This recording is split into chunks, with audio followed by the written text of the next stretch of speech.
जय हिंद साथियों, पुनः ऑनलाइन क्लास में हम हिंदी टीजीटी प्रश्न लेकर के उपस्थित हैं। आप सबको मकर संक्रांति की शुभकामनाएं। तो आज का पहला प्रश्न हम लोग देखेंगे। पहला प्रश्न है,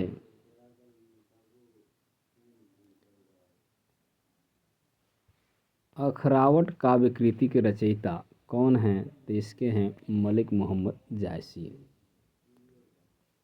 अखरावट के अलावा इनकी रचनाएं हैं आखिरी कलाम, पद्मावत।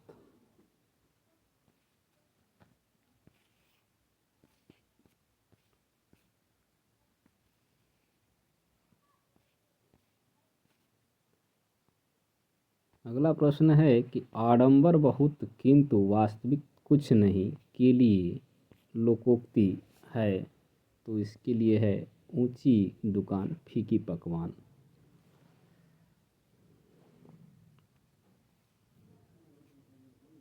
अगला है प्रश्न, आलपीन और गमला किस विदेशी भाषा के शब्द हैं? तो यह है पुर्तगाली। सुख सागर की रचना किसने की है? तो ये हैं सदा सुखलाल जी। अब इसमें और इनकी रचनाएं होंगी। सदल मिश्र, यहाँ पे सुख सागर है सुखलाल की। नासिक केतोपाख्यान सदल मिश्र का है। लल्लू जी का है प्रेम सागर। इंसान खां का है रानी केतकी की कहानी। कोणार्क नाटक की रचना किसने की है? तो कोणार्क नाटक की रचना की है जगदीश चंद्र माथुर ने। जगदीश चंद्र माथुर की अन्य रचनाएं कोणार्क, शारदिया, पहला राजा, दशरथ नंदन, रघुकुल रीति।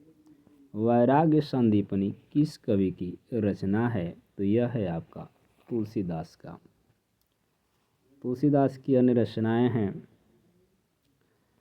दोहावली, कवितावली, गीतावली, रामचरितमानस, रामाज्ञा, प्रश्न, पार्वती मंगल, जानकी मंगल, विनय पत्रिका, कृष्ण गीतावली। सरस्वती पत्रिका का प्रकाशन वर्ष है तो 1903 में महावीर प्रसाद द्विवेदी इसके संपादक बने। अगला प्रश्न है, भक्ति काल के किस कवि को जड़िया विशेषण से विभूषित किया जाता है? तो ये हैं नंददास जी। नंददास पुष्टि मार्गी अष्टछाप के कवि थे।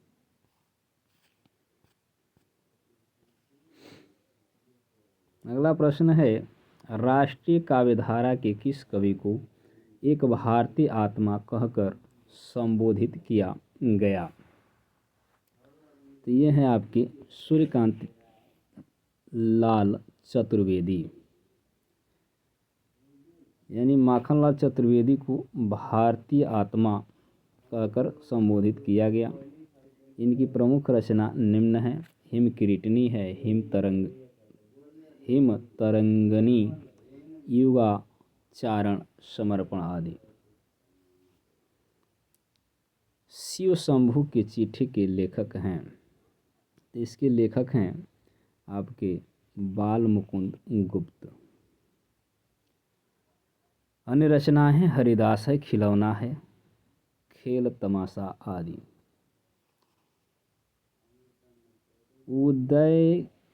उदित उदयगिरि मंच पर रघुवर बाल पतंग, बिकसे संत सरोज सब हर्षे लोचन भृंग। प्रस्तुत में कौन सा अलंकार है? तो इसमें आपका रूपक अलंकार है। यानी जब गुण की अत्यंत समानता के कारण उपमेय को ही उपमान बता दिया जाए तब तो वहाँ रूपक अलंकार कहलाता है। जैसे वन शारदी चंद्रिका चादर ओढ़े। विस्मय या आश्चर्य किस रस का स्थायी भाव है? तो ये अद्भुत का है। हास्य का अस्थायी भाव हास होता है, वीर का उत्साह होता है और रौद्र रस का स्थायी भाव क्रोध। मालती माधव के रचनाकार हैं भवभूति। इनकी अन्य रचनाएं हैं उत्तर रामचरित, महावीर चरितम। कालिदास की प्रमुख रचनाएं हैं रघुवंशम, कुमार संभवम, मेघदूतम, ऋतुसंहारम आदि। ऋतुसंहार। यहाँ पे आपका प्रश्न है, जो तुम्हार अनुशासन पाऊँ, कुंदक यु ब्रह्मांड उठाऊँ, कांचे घट जिमि डारौ फोरी, सकौ मेरु मुलूक जिमि तूरी। उपयुक्त पंक्ति में कौन सा रस है? तो यहाँ रौद्र रस है। वर्णमाला किसे कहेंगे? शब्द समूह को, वर्णों के संकलन को, या शब्द गणना को, या वर्णों के व्यवस्थित समूह को। तो यहाँ हम प्रश्न विकल्प के अनुसार आपका चौथा जाएगा वर्णों के व्यवस्थित समूह को। व्याख्या में हम लोग देख लेते हैं। तो ये आपका चौथा ही विकल्प है, वर्णों के व्यवस्थित समूह को हम वर्णमाला कहते हैं। निम्नलिखित में शुद्ध वर्तनी का चयन कीजिए। तो इसका चौथा होगा कव इत्री होता है। इत्यादि का सही संधि विच्छेद होगा तो इत धन आदि होता है। ये चौथा आपका विकल्प होगा।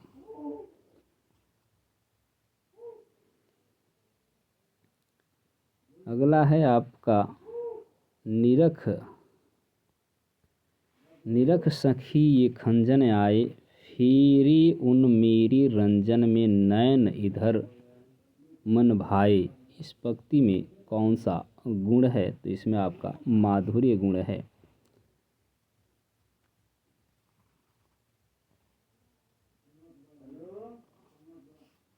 माधुर्य गुण के बारे में हम लोग देख लेते हैं। जब कोमल वर्णों या अक्षरों का प्रयोग हो, शब्द में सुरुचिपूर्ण तथा मधुर हो और उनसे प्रकट किया गया अर्थ भावपूर्ण हो तो कविता में माधुर्य गुण आता है। तेजोमय का संधि विच्छेद होगा। तेजोमय यानी आपका तीसरा, तेजः धनमय यानी विसर्ग संधि आपका होगा।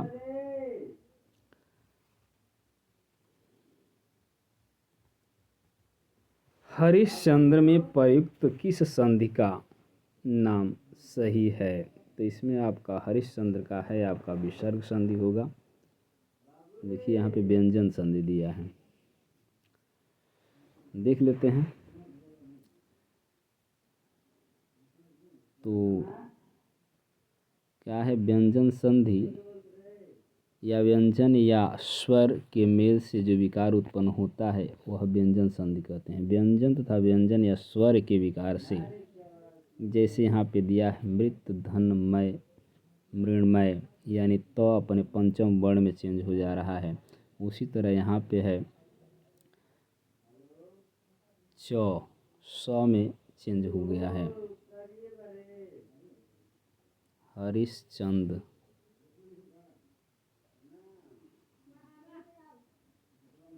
लंबोदर उदाहरण है। लंबोदर है बहुब्रीहि समास का उदाहरण है। देख लीजिएगा पृष्ठ यहाँ पे दिया है आपका। इनमें से कौन शब्द में पर्यायवाची गलत है? तो कमल का जलज पंकज सरोज सही है। कुसुम का फूल सुमन भी सही है। आगे हम देखते हैं। सरस्वती का है गीरा भारती वाणी। यहाँ सूर्य का दिवस यामा बासठ यानी आपका चौथा गलत है। पृष्ठ थोड़ा धुंधला है, हम लोग इसको देख लेंगे बढ़िया से, थोड़ा परेशानी होगी। सूर्य का पर्यायवाची होता है भानु, भास्कर, आदित्य, अरुण आदि होता है। कमल का जलज पंकज सरोज होता है। कुसुम फूल सुमन मंजरी पहुष। अव्यय शब्द का विलोम हो, अपव्यय शब्द का विलोम होगा तो इसका होगा मितव्यय। चैनी की वंश बजाना। चैन की बंसी बजाना, सारी यहाँ पे चैन की बंसी बजाना है तो इसका अर्थ होगा आपका मुहावरा। अर्थ होगा यानी फुर्सत में बंसी बजाना, बेरोजगार होने या मौज करना, तो आपका दूसरा होगा मौज करना। चैन की बंसी बजाना का मुहावरा होगा, मुहावरे का सही अर्थ होगा मौज करना। मोहन की लॉटरी लगने के बाद वह चैन की बंसी बजा रहा है। रघुवंशम किसकी रचना है, तो ऊपर हम लोग देख चुके हैं, ये कालिदास की रचना है। व्यास का वेद, भरत मुनि का नाट्यशास्त्र, चाणक्य का अर्थशास्त्र है। रमा शब्द की रूप की सप्तमी विभक्ति का बहुवचन होगा, क्या होगा, रमासु होगा। रामाराम रमा शब्द की षष्ठी बहुवचन रूप है। रामियो रमा शब्द रूप की षष्ठी एवं सप्तमी द्विवचन रूप में होता है। अस्मद शब्द की तृतीया विभक्ति के रूप होंगे, तो अस्मद का होता है आपका मम, आयु, अस्माकम आदि।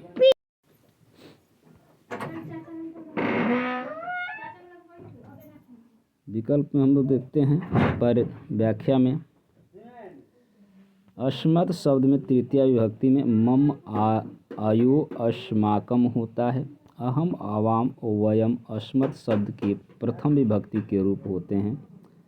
मया, आवाभ्याम, अस्मभि अस्मद शब्द की पंचमी विभक्ति के रूप हैं।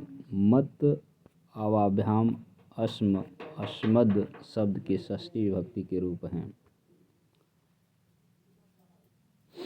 अगला प्रश्न है, हिंदी साहित्य में निम्नलिखित पंक्तियाँ किसके द्वारा लिखी गई हैं। जद्यप सुजाति सुलक्षणी सुवर्ण सरस सुवृति, ये पंक्ति किसके द्वारा लिखी गई है, तो इसका विकल्प अगले पृष्ठ पर आपको मिलेगा। तब तक चलते हैं हम लोग अगले पृष्ठ पर।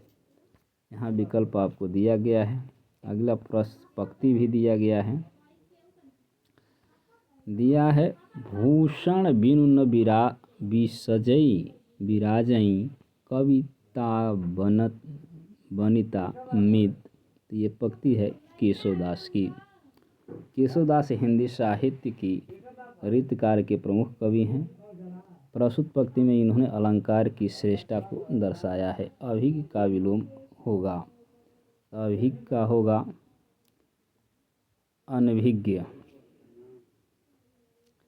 रीतिकाल का समय था, तो रीतिकाल का समय था आपका 1700 से 1900 ईस्वी तक। रामचंद्र शुक्ल के अनुसार यहाँ पे दिया है 1719 विक्रम संवत माना जाता है। रामचंद्र शुक्ल के अनुसार विभाजन काल इस प्रकार है। वीर गाथा काल 1050 से 1375, भक्ति काल 1375 से 1700, और रीतिकाल है 1700 से 1900, और आधुनिक काल है 1900 से अब तक। कनक कनकते सगुनी मादकता अधिकाय में कौन सा अलंकार है, तो इसमें आपका यमक अलंकार है। अब यहाँ पे अनुप्रास सब यहाँ पे दिया है। यमक शब्द में जब एक ही शब्द एक से अधिक बार प्रयोग हो पर हर बार अर्थ अलग अलग हो, वहाँ पे यमक अलंकार होता है। अनुप्रास अलंकार जब किसी काव्य में सुंदर बनाने के लिए किसी वर्ण की बार बार आवृत्ति हो, अनुप्रास अलंकार होता है। उदाहरण है, मधुर मधुर मुस्कान मनोहर मनुज वंश का उजियाला।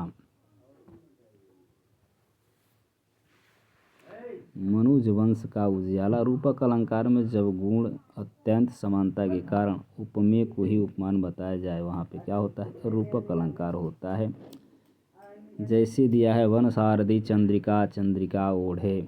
श्लेष अलंकार में जब एक ही शब्द से भिन्न भिन्न अर्थ मिलते हों, वहाँ पे श्लेष अलंकार होता है। जैसे रहीमन पानी राखिए बिन पानी सब सुन, यानी पानी शब्द का अलग अलग अर्थ है। सखी नील नस्सर से निकला यह हंस आह तीरता तीरता, अवतारक भौतिक शेष नहीं निकला जिनको चरता चरता में रूपक अलंकार का कौन सा प्रकार प्रयुक्त है। तो इसमें आपका देखिए, इसमें देखना पड़ेगा, 3 होते हैं इसके रूप, सांग रूप और निरंग रूप और परंपरित रूपक। सारे रूपक हैं, रूप नहीं है, तो इसका विकल्प हमको देखना पड़ेगा। इसमें आपका पहला है यानी सांग रूप है, सांग रूप प्रस्तुत है। अब इसके रूपक के अंग हैं ये, अंग या अवयव उपमान के अंगों अथवा अवयवों का आरोप किया जाता है, वहाँ सांग रूपक अलंकार होता है।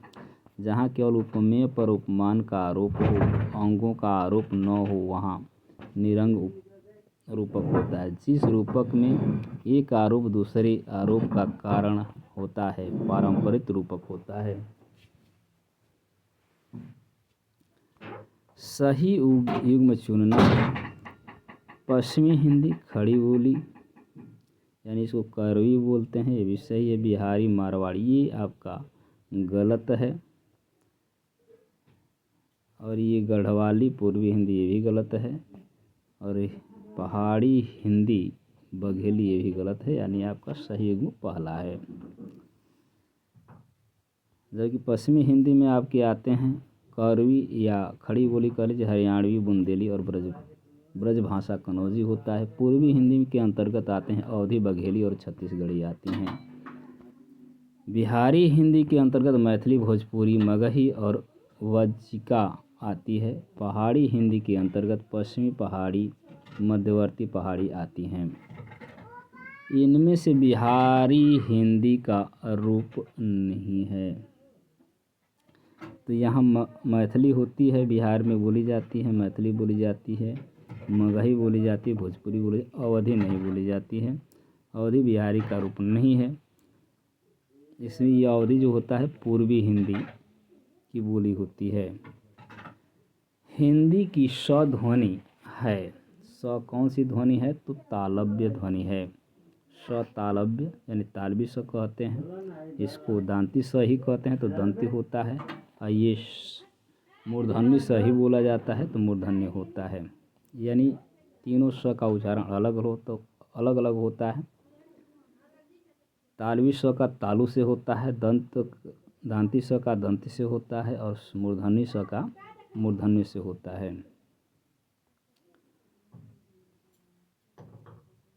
सही युग्म का चयन करना है, तो सही युग्म का चयन करना है तो यहाँ पे आपका दूसरा विकल्प दिया है, देवेंद्र सत्यार्थी तूफानों के बीच, ये सही है।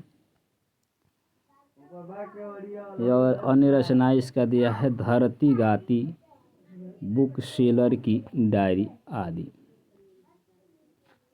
ये 4 प्रश्न हम लोग देखेंगे, 80 तक चलेगा ये वीडियो। यहाँ पे दिया है भगवत शरण उपाध्याय की रचना वह दुनिया मैंने देखा कलकत्ता से पीकिंग सागर की लहरों के पार, राम वृक्ष बेनपुरी का यात्रा वृत्तांत पैरों में पंख बांधकर। 77 है, सूची मिलान करना है। तो यहाँ कबीर का बीजक हो जाएगा, सुमित्रानंदन पंथ का, और यहाँ सूरदास का सुरसागर हो जाएगा। अब इसमें है जगन्नाथ का उद्धव शतक, लोकायतन सुमित्रानंदन पंथ। इस तरह से आपका विकल्प क्या बनता है, तो बनेगा आपका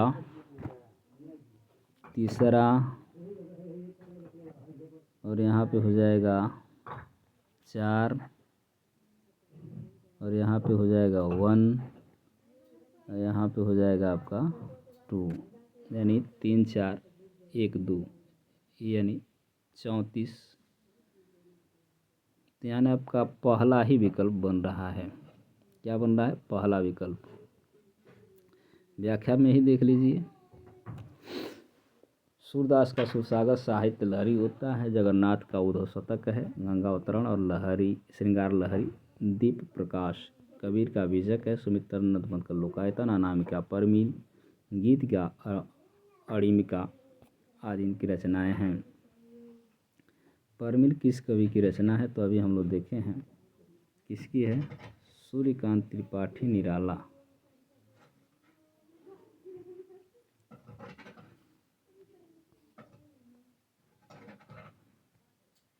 इसमें भी परमिल दिया है। चलिए व्याख्या में देख लेते हैं। निर्मल की अन्य रचनाएं हैं अनामिका, परमिल, गीतिका, तुलसीदास, कुकुरमुत्ता, राम की शक्ति पूजा। मैत्री शरण गुप्त की रचना निम्नलिखित है। जयद्रथवध, पंचवटी, झंकार, साकेत, यशोधरा। परमिल में थोड़ा शंका लग रहा है, या तो दोनों लोगों की अलग अलग रचनाएं होंगी। जयशंकर प्रसाद की रचना निम्नलिखित है। झरना, आंसू, लहर, कमायनी, उर्वशी आदि। रामधारी सिद्धिनकर की रचनाएं निम्नलिखित हैं। रेणुका, प्रणभंग, हुंकार, रश्मिरथी, उर्वशी आदि। जयशंकर प्रसाद की कमायनी की भाषा है। जयशंकर प्रसाद की कमायनी की भाषा है, तो इनकी भाषा खड़ी बोली है। 15 सर्ग हैं कमायनी में। मनु मन और श्रद्धा हृदय का और ईड़ा बुद्धि का प्रतीक है।